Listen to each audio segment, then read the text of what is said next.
sapagkat ang taong puno ng pag-ibig sa araw-araw ay hindi mabibigo. Katulad ng aking pag-aalay ng aking sarili. Ito'y inalay ko sapagkat kayo ay aking pinibig. Ako'y Diyos na mapagpatawa at magawa kong ialay ang aking buhay sa pamamagitan ng aking pagmamahal sa bawat taong makasalanan. Kaya't kayong mga nakasumpong ng aking pagliligtas, nawa kayo ay patuloy na maglingkod at patuloy na sumunod sa kalooban ng Diyos.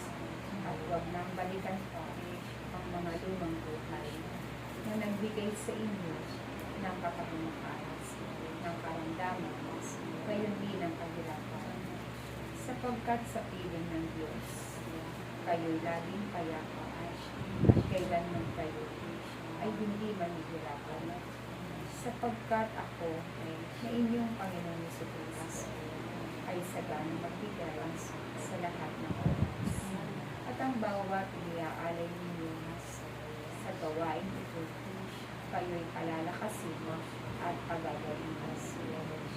Kaya't aking mga anak, ipinagtatagugilin ko sa inyo na kayong lagi ay magkaunawaan at magmahalan. Patuloy kayong magkaisa, lalong-lalo na sa paghahatid ng mga tupa sa paanan ng Diyos. Ako ang inyong pastor na laging kasama ninyo at laging magbibigay ng mga mabubuting bagay para sa aking mga anak. Kayo'y pilipon sa kawan na ito at gawa kayo ay manatili sa kawan na ito sapagkat patuloy ko kayong papastulan, patuloy ko kayong tuturuan upang kayong lahat ay maging marunong at matuto.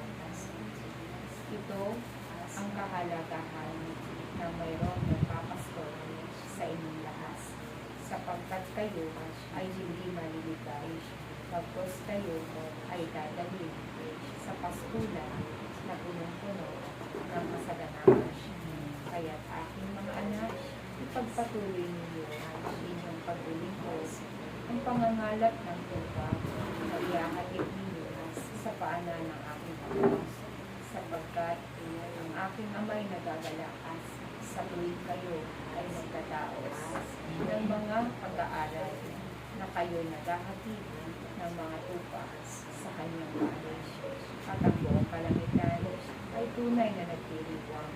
Kaya't maging masigasig kayo, aking mga anak, upang nang sa ganon, marami kayong madalagang sa paanan ng aking ama, upang sila rin ay matuto, upang sila rin ay magbago, upang sila rin ay magkaroon ng bagong buhay, kasama ako, kasama ang mga pinili, kasama ang mga nilingkod, upang sila ay maging tagapaglingkod, upang sila ay mag-alay din ng kanilang sarili, upang ang kanilang buhay ay magkaroon ng liwanag at magkaroon ng kaligtasan sa araw-araw.